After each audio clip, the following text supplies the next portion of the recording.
The difference I have witnessed is the quality of care that the individual receives, is that the language does play an important part. They're able to voice their needs themselves, and even more important, their preferences.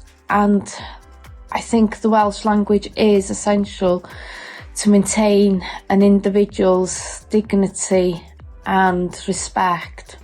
The difference Catherine has made providing her care through the medium of Welsh was the main reason why I chose to nominate her.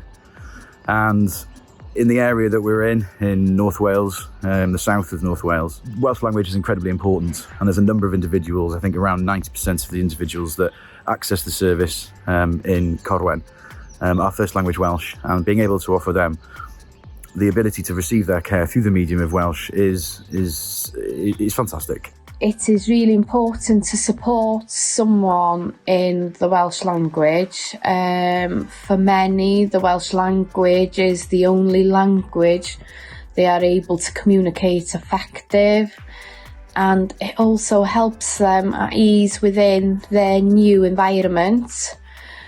It's an essential part of the person's identity, and for some, recognising the Welsh language is the only way for them to connect and express their views and needs.